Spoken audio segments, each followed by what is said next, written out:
Hey everyone, today I wanted to talk about a game that I purchased purely on a whim as I thought the premise behind it sounded intriguing enough, and I must say that after playing through the entirety of this game, I was not disappointed in Meg's Monster.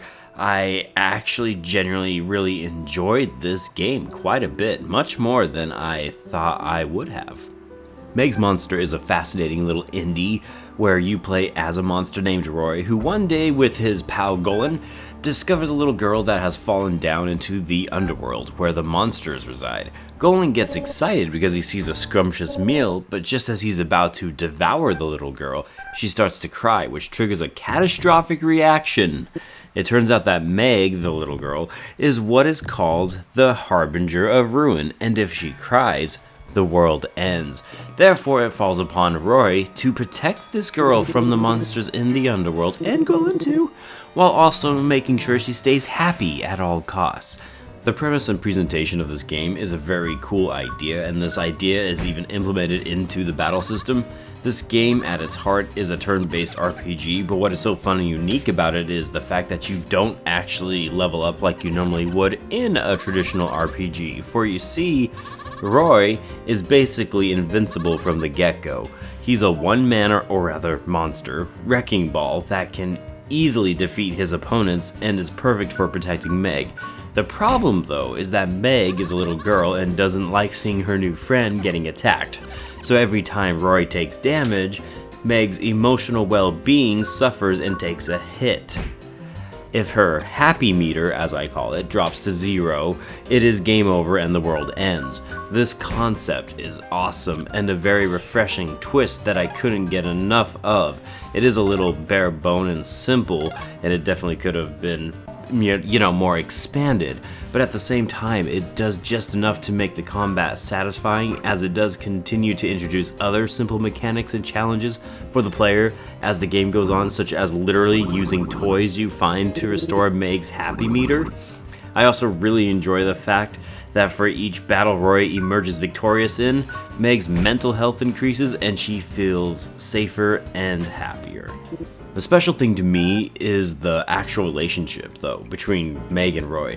The writers did a nice job of making their relationship feel organic, even if sometimes the writing does feel a little juvenile at times. But make no mistake, I really grew to enjoy all of the characters in the game.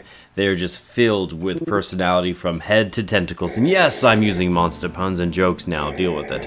At times, the story and character development feel both predictable, and both are to a certain extent. Naturally, Roy doesn't care much for Meg at first, but over time he grows more and more attached to the fragile little girl as their adventure goes on. So while this all may seem a little familiar at first, I am pleased to say that the conclusion of the game put enough twist on the plot to keep me on my toes, and there were definitely some aspects that caught me off guard in a good way. It turns out that it's not quite as predictable as you would think, and I think that's going to make a positive impression on the player should they choose to play this game. Also, make no mistake, this game is short. It'll take somewhere between 5 and 7 hours, I'd estimate, to finish this game, but that's actually kind of a plus for me. The world shown here does just enough to give you a good enough scope of what it is, while also not overstaying its welcome. Right from the get-go, the game throws you in with a 3-minute introduction, and then from there, the pacing never drags. There are little side stories that are optional, and I highly recommend you do, that'll give you more information about the world and the characters, but for the most part, the game is very linear in its story and progression. But that's almost a breath of fresh air now, as I feel like most games these days pollute themselves with too many side quests, open worlds, pointless collectibles, and this game does none of that. Now, on a more personal note, I must admit that I do feel a little more attachment to this game. Now that I myself am a father and I have a little kid, it's no surprise that I'd be drawn to a game that focuses on protecting a child. Objectively speaking, you could absolutely be critical of this game and it might not click for you.